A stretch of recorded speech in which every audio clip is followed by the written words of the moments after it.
الحمد لله رب العالمين والعاقبة للمتقين والصلاة والسلام على سيد المرسلين وعلى آله وأصحابه أجمعين. أما بعد فأعوذ بالله من الشيطان الرجيم. بسم الله الرحمن الرحيم. ولو أنهم إذ ظلموا أنفسهم جاءوك صدق الله مولانا العظيم وبلغنا رسوله النبي الأمين المكين الكريم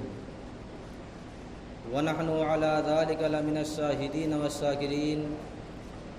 والحمد لله رب العالمين. محترم حضرات، آئیے کچھ عرض و معروض سے قبل آقائے نامدار مدینے کے تاجدار جناب روح فدا محمد عربی صلی اللہ تعالی علیہ وسلم کی بارگاہ بے پناہ میں درود و سلام کی ڈالی نچھاور کریں اور پڑھیں بآواز بلند: اللہم صلی علی سیدنا شفیعنا حبیبنا کریمنا مولانا محمد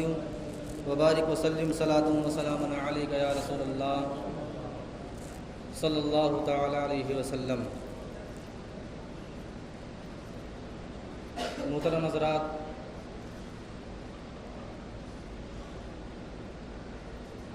دو جمعے سے حضور اعلیٰ حضرت امام احمد رضا خاں فاضل بریلوی رضی اللہ تعالیٰ عنہ کے سیرت کے متعلق گفتگو ہوتی رہی اور انشاءاللہ العزیز آج بھی انہی کے سیرت پر کچھ بیان ہوگا. اس سے پہلے آپ جان لیں کہ آج 25 صفر المظفر ہے، جو کہ اعلیٰ حضرت امام احمد رضا خاں فاضل بریلوی رضی اللہ تعالی عنہ کے عرس کا دن ہے اور 2:38 پر کل شریف کا وقت ہے. میں بھی بریلی شریف کی سرزمین پر حاضر تھا اور کچھ وجوہات کے بنا پر میں آج ہی واپس آیا ہوں بھی، ورنہ ہر سال میری بھی کل شریف میں شرکت ہوتی ہے،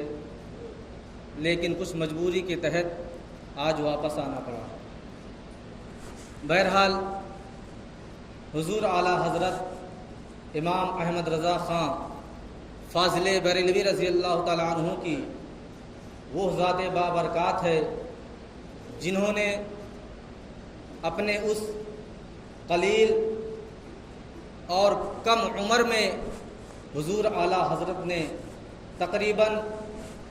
1000 کتابوں کی تصنیف فرمائی، جو کہ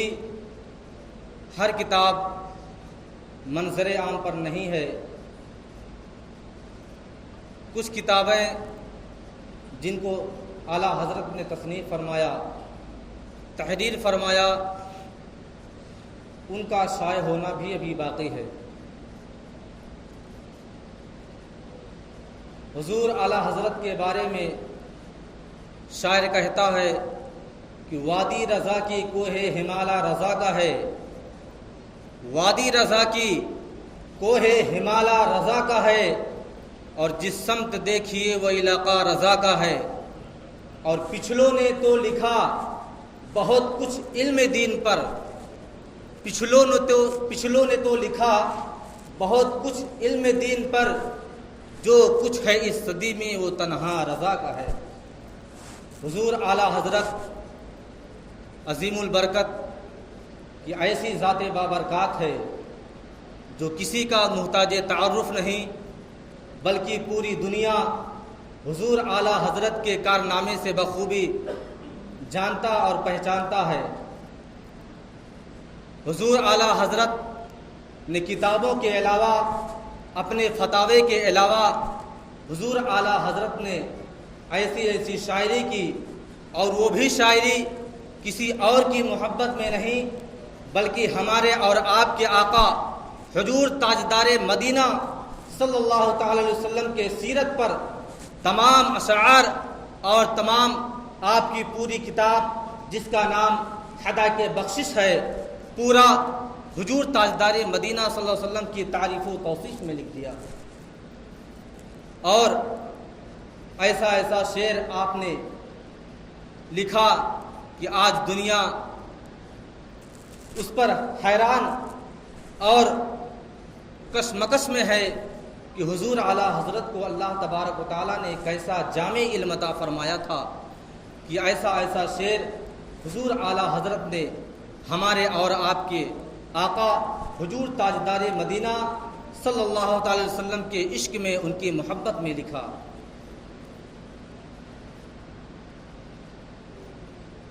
بلکہ آپ کے اشعار کے متعلق یہ بھی فرمایا جاتا ہے کہ حضور اعلیٰ حضرت نے جو بھی اشعار لکھا وہ تمام کے تمام قرآن شریف کے کسی آیت سے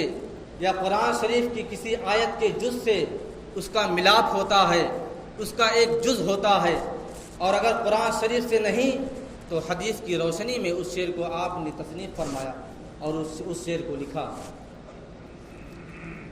ایک شعر ابھی میں نے جو آیت مقدسہ کی تلاوت کا شرف حاصل کیا، اللہ تبارک و تعالیٰ اس میں ارشاد فرماتا ہے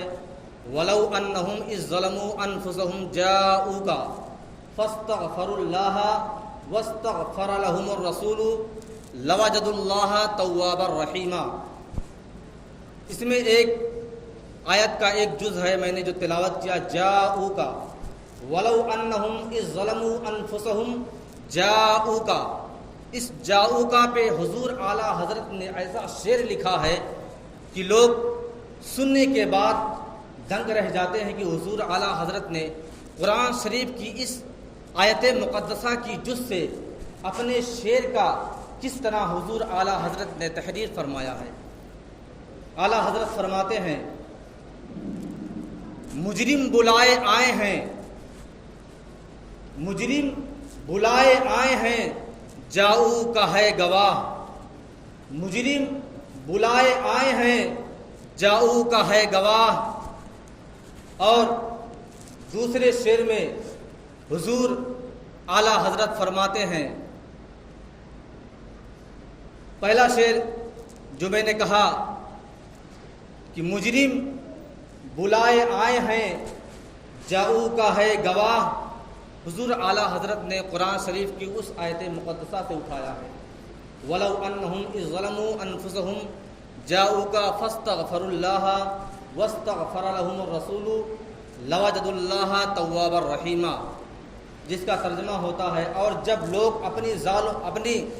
جانوں پہ ظلم کریں تو اے آقا آپ کے حضور حاضر ہوں، جب لوگ اپنی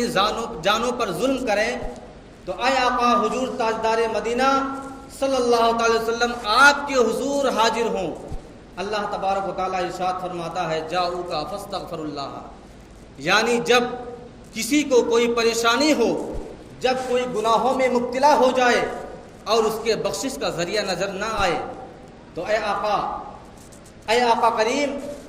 وہ انسان آپ کے حضور حاضر ہوں یقیناً، اور اللہ تبارک و تعالیٰ سے معافی چاہیں، اور اگر ہمارے آقا حضور تاجدار مدینہ صلی اللہ تعالی وسلم شفاعت فرمائیں تو یقیناً آپ اللہ تبارک و تعالیٰ کو بہت ہی زیادہ توبہ قبول کرنے والا مہربان پائیں گے۔ پوری آیت مقدسہ کا ترجمہ ہے۔ حضور اعلیٰ حضرت نے ایسے ایسے اشعار لکھے کہ آج دنیا ان کے اشعار کو پڑھ کے اپنی محفل کو کامیاب بناتا ہے۔ ہر جلسے میں، ہر میلاد شریف میں اگر حضور اعلیٰ حضرت کا شعر پڑھ دیا جاتا ہے تو اس میں رونق آ جاتی ہے، اس کی تاشنی بڑھ جاتی ہے، اس کی تشنگی بڑھ جاتی ہے،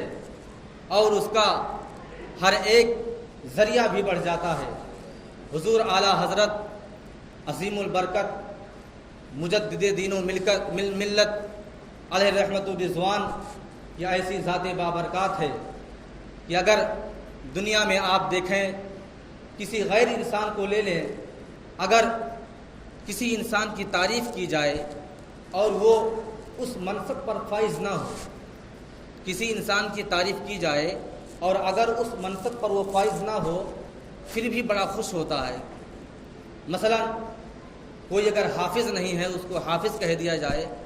تو کچھ لوگ بڑا خوش ہوتے ہیں۔ کوئی عالم نہیں ہے، مفتی نہیں ہے، اگر اس کے نام کے آگے مفتی اور عالم کا لفظ لگا دیا جائے تو بڑا خوش ہوتا ہے۔ لیکن آئیے آپ کو اعلیٰ حضرت کی تاریخ کا مشاہدہ کراؤں۔ حضور اعلیٰ حضرت کے بارے میں نے پچھلے جمعہ کو بیان کیا تھا کہ حضور اعلیٰ حضرت 13 سال 10 مہینہ 4 دن میں حضور اعلیٰ حضرت نے پورا فضیلت کی تعلیم کو مکمل کر لیا تھا، اور آپ کے والد ماجد نے آپ کو مسند افتاء پر بٹھا دیا تھا۔ لیکن جب آپ کی عمر اور دراز ہوتی ہے، جب آپ کی عمر اور زیادہ گزر جاتی ہے، اور جب لوگوں کے مسائل اور لوگوں کے مسئلے پوچھنے کے ذریعے خطوط کے ذریعے ہندوستان کی سرزمین سے بھی اور غیر ممالک سے بھی لوگوں کے خطوط آنا شروع ہو جاتے ہیں، ہر مسئلے پر حضور اعلیٰ حضرت نے بہترین اور قرآن و حدیث کی روشنی میں فتاوی نویسی فرمایا اور اس مسئلے کا جواب دیا۔ ان کے سوالات کو حل کر کے حضور اعلیٰ حضرت ڈاک خانے کے ذریعے بھیج دیا کرتے تھے۔ لیکن جب آپ کی عمر اور زیادہ گزرتی ہے، حضور اعلیٰ حضرت کے علم کے بارے میں بتایا جاتا ہے کہ آپ کو تقریباً 150 زبانوں کا علم تھا۔ حضور اعلیٰ حضرت کو 150 زبانوں کا علم تھا یا اس سے زیادہ بھی علم تھا، کیونکہ دنیا میں دیکھ لیا جائے یا صرف ہندوستان کی سرزمین پر دیکھ لیا جائے تو ہندوستان کی سرزمین پر ہی کئی زبان کا استعمال کیا جاتا ہے۔ مثلا بنگال ہے، بہار ہے، کلکتہ ہے، یا اس کے علاوہ آندھرا پردیش ہے، مدراس ہے، ایم پی ہے، گجرات ہے، مہاراشٹر ہے، ہر طرح کا زبان استعمال کیا جاتا ہے۔ لیکن اللہ تبارک و تعالیٰ نے آپ کو وہ علوم و فنون عطا فرمایا تھا کہ حضور اعلیٰ حضرت کے پاس جس زبان میں سوالات آتے تھے، حضور اعلیٰ حضرت ان کے زبان ہی میں حضور اعلیٰ حضرت اس کا جواب عنایت فرمایا کرتے تھے۔ لیکن جب غیر ممالک سے خطوط آنا شروع ہوئے اور لوگوں نے مسئلہ مسائل پوچھنا شروع کیا، فتویٰ منگانا شروع کیا، تو حضور اعلیٰ حضرت چونکہ حافظ نہیں تھے،